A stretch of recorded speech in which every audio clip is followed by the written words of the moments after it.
हरिओम। आचार्य द्वितीय खंडस्य साहित्य चतुर्थ प्रश्नपत्रे महाकवि माघे अद्य प्रतिपाद्य पाठ्ये वा विषय वर्तते शिशुपालवधस्य महाकाव्यत्वम्, अर्थात महाकाव्य लक्षण दृष्ट्या शिशुपालवधस्य महाकाव्यत्वं संसाधयते। यदि एतादृश प्रश्न आगच्छेत् प्रश्नपत्रे तदा तस्य किम् उत्तरं भवेत् एतत् अत्र पाठ्यते। सबसे पहले आप साहित्य दर्पण का छठा जो परिच्छेद है उसके बिल्कुल अंतिम छोर पर महाकाव्य का लक्षण दिया गया है, उस लक्षण को अपने साथ खोल कर रखें और उस लक्षण में जो बिंदु बताए गए हैं उनमें देखें कि कितने बिंदुओं का पालन जो है वो शिशुपाल वध में हुआ है, तब आपका महाकाव्यत्व इसका सिद्ध होगा आपके द्वारा। तो क्रम से देखें।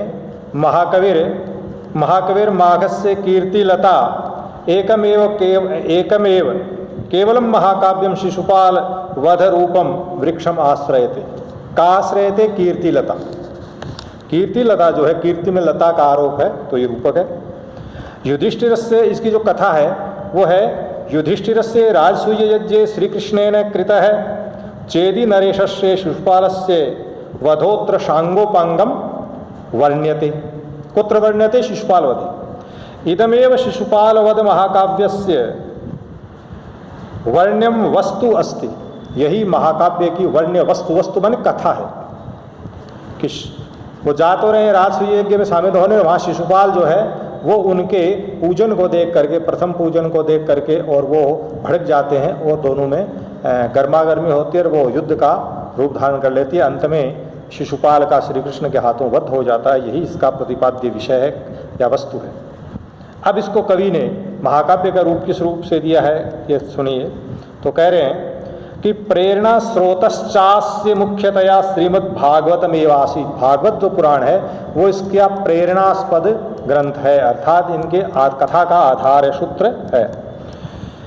तो प्रधान रूप से वो है और गौण रूप से महाभारत इसका आधार है। अब माघ जो है वो वैष्णव संप्रदाय के थे। प्राचीन काल में या मध्यकालीन समय में शैव और वैष्णव दो संप्रदाय जो है सनातन धर्म में वो चलते थे समानांतर। तो माघ जो है वैष्णव संप्रदाय में दीक्षित थे।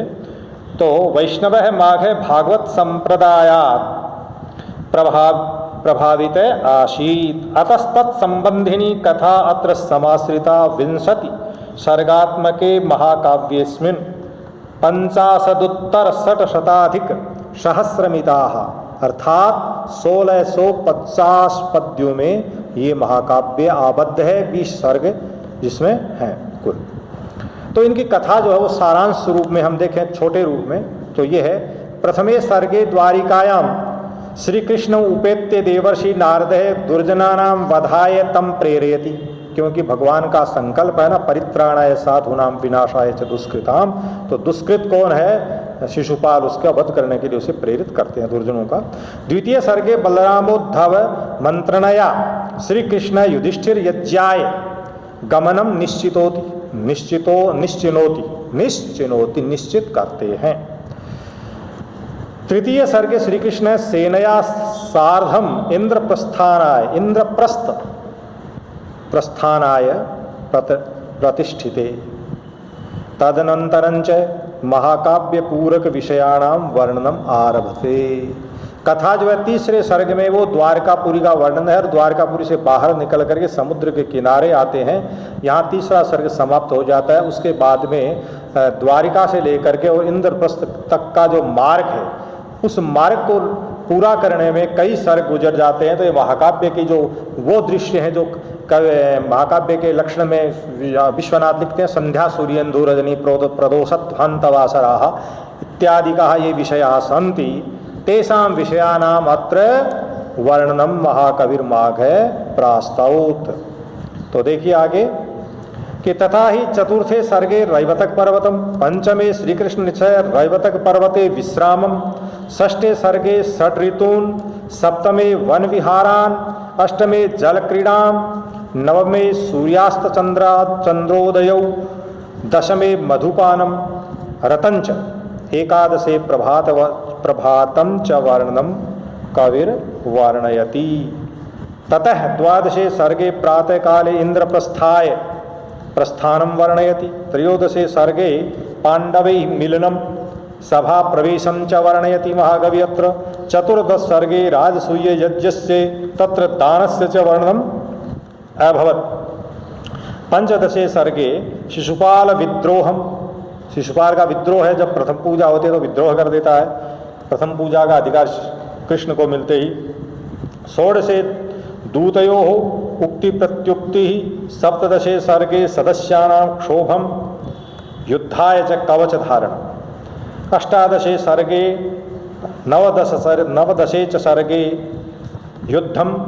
विंशतितमे सर्गे श्रीकृष्ण शिशुपालयोः द्वंद्व युद्धम वर्ण्यते महाकविना माघेन। अत्र विषय वस्तुनि आपाततः दृष्टिपातेन स्पष्टी भवति यल लघुकायं वृत्तं परिबृंहितं कृत्वा महाकाव्यत्वं निर्वाहे माघेन अष्टसर्गाणां योजना चतुर्थ सर्गतः एकादश सर्ग पर्यंतम सुप्रतिभा बलेन कृतास्ति। चौथे सर्ग से लेकर के और 11वें सर्ग तक कथा जो है वो बहुत आगे नहीं चलती, केवल द्वारिका से इंद्रप्रस्थ के बीच में गमन की यात्रा का वर्णन है। उसमें प्रातः का वर्णन है, सूर्यास्त का वर्णन है, नदी का वर्णन है, झरने का वर्णन है, ऋतुओं का वर्णन है, मधुपान का वर्णन है, अन्य विश्राम का वर्णन है। तो ये कथा आगे नहीं चलती, ये कुछ सहायक सामग्रियां हैं, उनका चित्रण किया गया है, जो कि महाकाव्य के लक्षण में भी ऐसा कहा गया है। अलंकृतस्य महाकाव्यस्य इयम् आदर्शकल्पना। महाकविमाघस्य संस्कृत साहित्याय अविस्मरणीयं योगदानम अस्ति। अलंकृतस्य महाकाव्य, अलंकृत शैली का है। कालिदास जो थे उनका काव्य रस प्रधान काव्य, भाव प्रधान काव्य, रस प्रधानम व भाव प्रधानम व महाकाव्यम तस्य।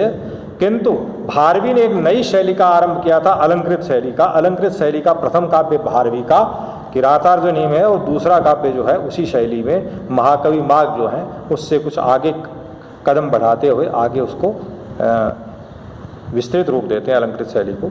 यदनुसृत्य अस्माकं काव्य साहित्यम समृद्धम संपन्नम सुसंस्कृतं चाभूत। महाकाव्य लक्षण दृष्टया शिशुपाल वधम महाकाव्यम सर्वथा उत्कृष्टम महाकाव्यम अस्ति। महाकाव्यस्य किम लक्षणम स्यात् इत्यत्र आचार्य विश्वनाथेनोक्तम। आचार्य विश्वनाथ ने छठे परिच्छेद के 315 से लेकर के 325 के बीच जो पद्य दिए हैं वहाँ महाकाव्य का लक्षण उन्होंने दिया है, जो कि सर्गबंधो महाकाव्यम तत्रैको नायक सुर तत्र सद्वंश क्षत्रियो वापि धीरोदात्तः गुणान्वितः एकवंश भव भूपा कुलजो बहवो पिबा। ये जो महाकाव्य का लक्षण है आप वहाँ से पढ़ें। अब यहाँ देखें कि यहाँ ये पूर्ति हो रही है कि नहीं है। तो पहला बिंदु देखिए, एतल लक्षणानुसार। ये लक्षण मैंने इसलिए नहीं बोला है क्योंकि आपके पास साहित्य दर्पण की पुस्तक है, आप वहाँ देखें। और एतल लक्षणानुसार महाकाव्यस्य रचना सर्गबद्धा भवति, तत्र च एको नायको भवति, स च कश्चित् सूरः सद्वंश क्षत्रियो वा भवेत्, सोपि धीरोदात्त गुणान्वितः भवेत् इत्यपेक्षते। अपेक्षा की जाती है। तो देखिए शिशुपाल में ऐसा है, बिल्कुल है। शिशुपाल वधम अपि 20 सर्गेषु निबद्धत्वात् सर्गबंधम महाकाव्यम अस्ति, बिल्कुल है। नायकश्चात्र क्षत्रिय कुलोत्पन्न सद्वंश वाला उत्तम कुल वाला क्षत्रिय वंश में उत्पन्न यादव कुल शिरोमणि जो है, इस प्रकार के भगवान श्री कृष्ण यहाँ पर नायक हैं। यस्मिन् श्री कृष्णे धीरोदात्त नायकोचिताः सर्वेपि गुणाः विद्यन्ते, सारे उनमें गुण समाहित हैं। इसलिए पहली जो पंक्ति है यानी पहला जो पद्य है वो यहाँ पर इसमें आ गया, यानी लक्षण में समाहित हो गया। महाकाव्य श्रृंगार वीर शांतानाम एक है प्रधानो रसो भवेत्, ये महाकाव्य लक्षणकार कहते हैं। अन्य च रसाः अप्रधानाः स्युः सर्वे नाटक संधयः भवेयुः। शिशुपाल वधे महाकाव्ये वीर प्रधानो रस श्रृंगारादयश्च अंगभूता रसाः तत्र सन्ति सर्वे नाटक संधयः। नाटक की जो संधियां हैं, 5 मुख संधि, प्रतिमुख संधि आदि, वो 5 संधियां यथास्थान इसमें समायोजित की गई हैं। तीसरा बिंदु जो है वो महाकाव्य लक्षण में कहा है कि उसकी जो कथा है वो ऐतिहासिक हो, काल्पनिक नहीं हो, ऐतिहासिक हो। महाकाव्य से कथा वस्तु अर्थात वस्तु ऐतिहासिकम भवे, धर्मादि पुरुषार्थेषु कश्चिद एकम फलम भवे। पुरुषार्थ चतुष्टयेषु, पुरुषार्थ चतुष्टय जो है उनमें चतुष्टय, पुरुषार्थ चतुष्टय एकम कमपि फलम भवे। उन पुरुषार्थ चतुर्थेषु धर्मादि पुरुषार्थेषु कमपि एकम फलम भवे। धर्म, अर्थ, काम और मोक्ष, इनमें से 4 में से किसी एक का यहाँ क्या मिले, फल मिले। शिशुपाल वधस्य इतिवृत्तम ऐतिहासिकम अस्ति, बिल्कुल है। महाभारत से सभा पर्वत है उद्धृतम अस्ति, ये सभा पर्व से उद्धृत किया गया है। श्री कृष्ण ने शिशुपाल से वध कथम कृत है इति पौराणिकीं घटनाम एकाम अवलंबे महाकाव्यमिदं विरचितम महाकविर्माघेन शिशुपाल वधात्मकम दुष्ट दलन रूपम फलमत्र अस्ति। दुष्ट दलन रूप फल जो है यहाँ पर मिलता है किसको, नायक। महाकाव्यस्यादौ आशीर्वादात्मकम नमस्कारात्मकम वस्तु निर्देशात्मकम वा कमपि एकम मंगलाचरणम भवेत्।